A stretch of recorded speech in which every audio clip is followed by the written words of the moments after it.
রাস্তার মধ্যে দাঁড়ায়া দাঁড়ায়া যখন হাজী সাহেবরা আসতেছে, কয় হাজী সাহেবরা শুনেন, বলল কি, বলল আপনারা কাবাগা তওয়াফ করবেন, তবে শর্ত একটা, দেখবেন একটা লোক মক্কার দক্ষিণ পূর্ব সাইডে বসে রয়েছে, সেই লোকে বসে বসে আপনার কথা বলে, তার কাছে যাইতে পারবেন না, তার কাছে যাওয়া যাবে না। বলল কেন? বলল সে পাগল গণক। এখন এই পরিচয়টা করে দিছে কে? যারা ইসলাম বিরোধী তারাই মোহাম্মদকে কি করে দিছে? পরিচয় করে দিছে। এখন লোকেরা ভিতরে ঢুকতেছে আর বলতেছে, কি রে, এত বছর হজ করতে আমায় কোনোদিন কোনো কথা বললো না, আজকে দেখি পাগলের কথা বললো। স্যার পাগলটাকে একটু দেখি, পাগলটাকে একটু। সবার মনে জ্বালা, কি রে, এত লাইনে লাইনে দাঁড়িয়ে এই রোডও বলে, ওই রোডও বলে, ওই রোডও বলে, নিশ্চয়ই এখনো কোনো একটা কাহিনী আছে। তখন সবাই তাওয়াফ করতেছে আর যায় মোহাম্মদের কাছে বসে। মোহাম্মদের কথা শুনে সবাই কালেমা পড়ে গেছে। সুবহানাল্লাহ। যখন সবাই কালেমা পড়ে, প্রায় 3/2 মানুষ কালেমা পড়ে মুসলমান হয়ে গেলেন। এখন আল্লাহ রাসূলের দাওয়াতটা আর মক্কার মধ্যে আর রইল না, এখন মদিনার মধ্যে, সিরিয়ার মধ্যে, সব জায়গার মধ্যে রাসূলের সুনাম আর সুনাম। কিরে, যদি পাগল হতো, পাগলের কথা তো এমন ন, গণকের কথা তো এমন ন, এবং মাতলামের কথা তো এরকম ন, সে তো একটা মানুষ, এবং এত সুন্দর তো আর কখনো কথা বলি না, শুনি নাই।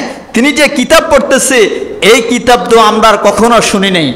তখন কিছু কিছু মানুষ ওই জায়গা থাকতে মুহাম্মদের হাতে লা ইলাহা ইল্লাল্লাহু মুহাম্মাদুর রাসূলুল্লাহ বলে স্বীকার করে ঈমান গ্রহণ করছেন। তখন রাসূল বললেন, তোমরা এখানে ঈমান গ্রহণ করলা, তবে ঠিক আছে, তবে এটা প্রকাশ করা, যদি প্রকাশ করো তোমরা এই মক্কা থেকে যেতে পারবে না। তারা এমন চক্রান্ত করছে। এখন তারা জেনে গেছে আমরা তাদেরকে প্রকাশ্য বাবু দিলেও পারলাম না, এখন তাদেরকে চূড়ান্ত আবার বাধা দিতে হবে। তারা আবার কয়েকজন মিলি আবার বসলেন, বসে 4টা কৌশল অবলম্বন করলেন, 4টা সিদ্ধান্ত নিলেন। 1 নম্বর, প্রথমত সিদ্ধান্ত নিল তারা বিরোধিতা করবেন, মোহাম্মদকে ঠাট্টা করবেন, ফতেঘাটে দেখলে ঠাট্টা করবে। আমাদের সমাজে এক সময় যখন হুজুররা বড়ে খাইতো, তখন মানুষের ঠাট্টা করতো, ওর হুজুরে হুজুর সংসদে যাইব, ওর হুজুরে যদি দেশ চালাইব, ওর বিভিন্ন ঠাট্টা ছিল না। এখন যখন হুজুরে যখন সব জায়গায় পাশ করে, ওর অন্ত বেজার দিকে মাথা খারাপ, ওর হুজুরে তখন দেশ আর একদম সুন্দর চালা, হুজুরে তো বিশ্ববিদ্যালয় আরো সুন্দর চালা, হুজুরে তো ইসলামকে আরো বিশ্ববিদ্যালয়কে সুন্দরভাবে পরিষ্কার করে। এইটা তখন রাসূলেরও এভাবে ঠাট্টা বিদ্রুপ করতেছে, ওরা এতে দেখি বিভিন্ন ঠাট্টা বিদ্রুপ। 1 নম্বর এটা করতেছে। 2 নম্বর, রাসূলের যে শিক্ষা, এই শিক্ষাকে তারা কটূক্তি করতেছে। যেমনিভাবে আমাদের বিশ্ববিদ্যালয় তাসনিম জানিরের তিনি হিজাব পরে যাইতেন, তার হিজাবটাকে ব্যঙ্গত্ব চিত্ত করে বিভিন্ন দেওয়ালে দেওয়ালে লাগাতেন, যে বিশ্ববিদ্যালয়ে মানুষ আসবে বোরকা ছাড়া, এই মহিলা কেন বোরকা নিয়ে আসে। এই রাসূলের শিক্ষাটা নিয়ে তারা বিভিন্ন উপবাস করতে লাগলো। 3 নম্বর ছিল মুশরিকরা রাসূল সাল্লাল্লাহু আলাইহি সাল্লাম যেই কাহিনী, বিভিন্ন মিথ্যা রকমের কিচ্ছা শুনাইতেন, মুহাম্মদ এইটা সে বিভিন্ন কিচ্ছা কাহিনী শুনতো। 4র্থবারে মুশরিকদের বিরুদ্ধে ছিল রাসূল সাল্লাল্লাহু আলাইহি সাল্লাম কি কিভাবে ধ্বংস করা যায়, কিভাবে হত্যা করা যায়।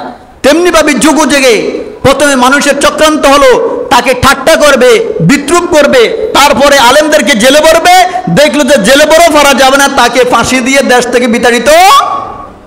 একজনকে ফাঁসি দিলে দেখবেন লক্ষ লক্ষ মানুষ তৈয়ার হয়ে যায়।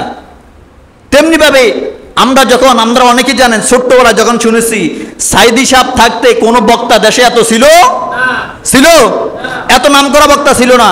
সাইদি সাহেবকে জেলে নেবার পরে বাংলাদেশে এত বক্তা কই থেকে আসলো, এত আলেম কই থেকে আসলো, কথা বলেন আপনারা।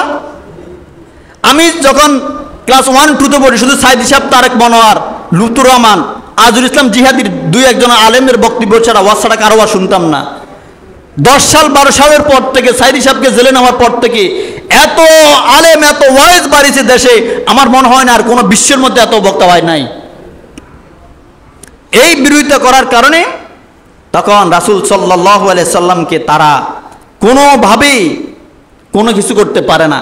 শেষে যে বাধাটা ছিল, তখন তিনি বললেন যে মুহাম্মদ, আমরা তোমাকে তো কোনোভাবে গাফিল করতে পারলাম না, তোমাকে কোনোভাবে কিছু করতে পারলাম না, শেষ তোমার কাছে একটা আবেদন।